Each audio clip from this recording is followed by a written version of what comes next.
there are 9 subjects left. I can only use 4 for the heist, so a week after the seminar, I arranged to test the limits of their responsiveness to authority.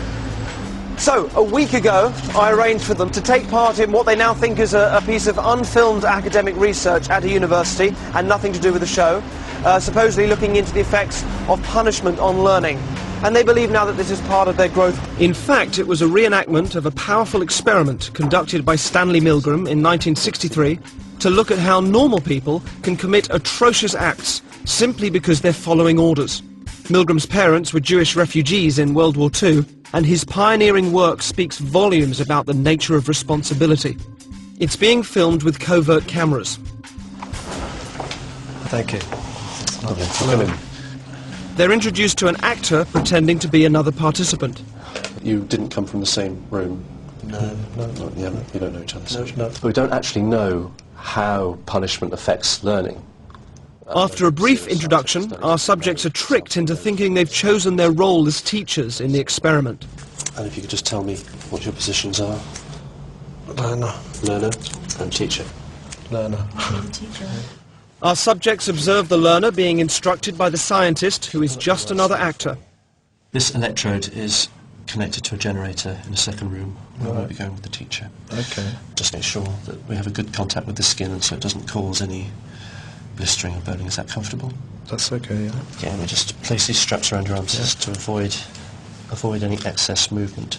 Those aren't too tight. No, that's okay. No.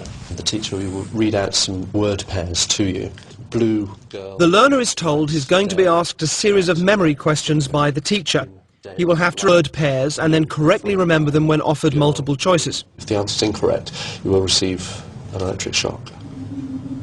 The teacher is then taken next door and shown the generator, which ranges from 15 volts all the way up to a lethal 450 volts. The domestic electricity supply in the UK is, of course, 240 volts. Our teachers are given the list of questions and told to increase the voltage each time the learner gets a question wrong. They are then given an example of a low voltage shock. And try and estimate in volts the amount of shock you feel you're getting. Okay. Oh, shit. Do you know how much that was? Enough. 75. It was actually 45. Oh my God. Teacher, begin. Shoe horn. Steam. The point of this test is to see whether the teachers, our subjects, will call a stop to the experiment or continue to the point where they are administering seemingly lethal electric shocks to the victim simply because the scientist is telling them to. That's correct. The next word is bicycle. The options: tyre, race, helmet, shorts. That's incorrect, so there'll be 120 volts.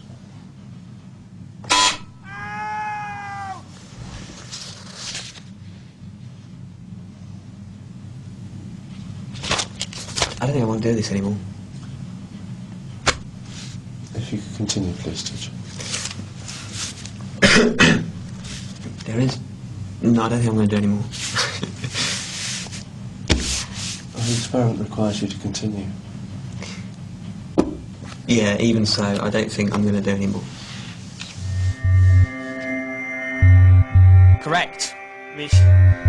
Captain. According to plan, our accomplice provided many wrong answers. Each protest was coordinated to a particular shock voltage on the generator, and his responses were played via a CD. That's wrong. 150 volts. The correct answer is Captain Shoe. Cup. That's wrong. 225 volts.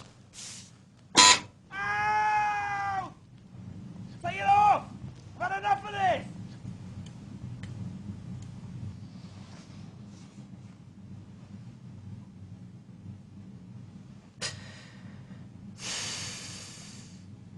He's in a lot of pain, Continue, please. but he's not comfortable. We must continue to the end of the experiment. Whether the learner likes it or not, he has to go on until he's learnt the words correctly. Okay.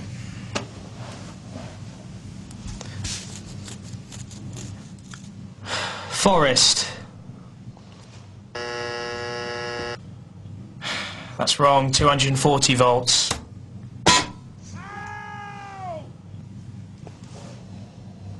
Are you sure this is not causing any lasting damage? He sounds like he's in a lot of pain. Well, the shocks might be painful, they're not harmful. What does that mean, though? They're not harmful. Sorry, I'm not getting you. When you say that they might be painful but not harmful, They cause no long-term damage.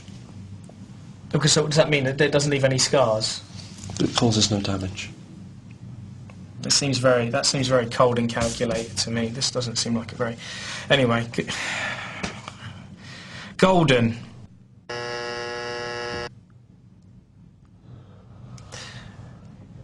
That's wrong, mate. 300 volts. Ow! That's enough! I refuse to answer anymore! Just let me out! Staple. The options are diet, jar, balcony, and bowl.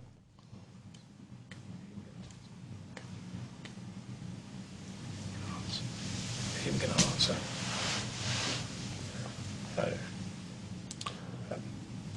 If the learner doesn't answer in a reasonable time, say 4 to 5 seconds, then you have to treat the answer as wrong and follow that procedure.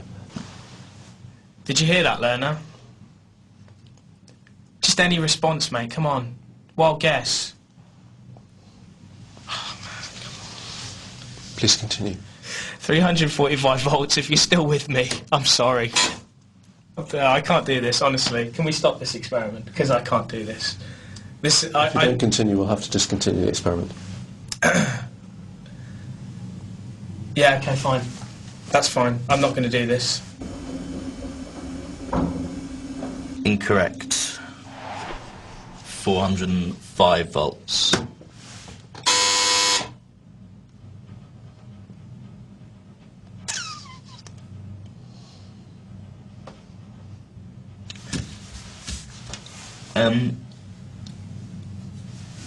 Sorry, I don't know. Does someone want to check on him or something? It's just he's not making any noise now, and he was before. And well, I'm quite happy to go on, but I'm just a bit worried about. If you would continue.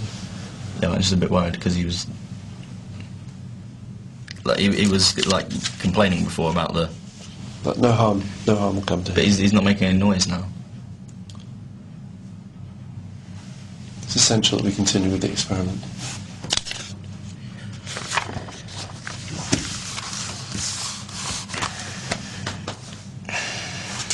Balcony. Incorrect. 450 volts.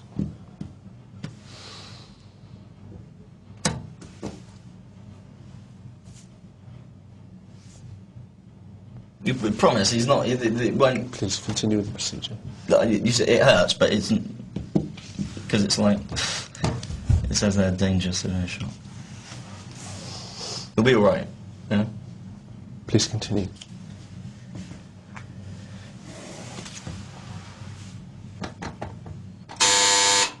Okay, I think we'll discontinue the experiment there. All of the subjects were told the true nature of the experiment was to see how they would respond to authority, and that it would eventually form part of this show. He is okay. I can tell you, yeah, he's absolutely fine. You actually weren't administering electric shocks to him at all. He is.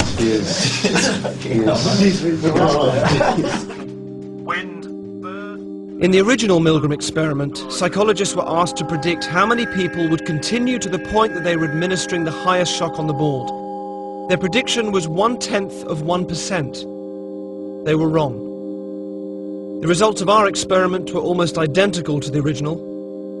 Over 50% of participants continued up to 450 volts. The majority of people will administer lethal electric shocks just because a guy in a white coat is telling them to. 450 volts. 450 volts. 450 volts. 450. So after the results of the Milgram experiment, I've now chosen my 4 subjects that will go forward for the heist. Phil was impressively resourceful when he was caught stealing sweets, and held in his anguish during the Milgram and Defy the Scientist. I did want to include a woman in the group. Jen was the only subject to take a long time to recover after the Milgram experiment, so I felt I shouldn't use her. Veronica didn't steal from the shop, So that left Vicky. Of all the subjects, she was the only one to have known the original Milgram experiment and call a halt to her involvement in it. Can I just say, I can't do this because I've heard of this experiment before. So I think she'll be quite interesting to use, although I don't know if she'll actually take the bait or not. Ali stole most from the shop, seems to be highly responsive, most outgoing, and seemed most happy to continue the experiment until he was stopped. Well, shouldn't it have made more notches on the thing? I'm sorry. Danny stopped the experiment, but in such an outspoken way that I suspected he would have real strength of character to bring out. It's not even reacting anymore.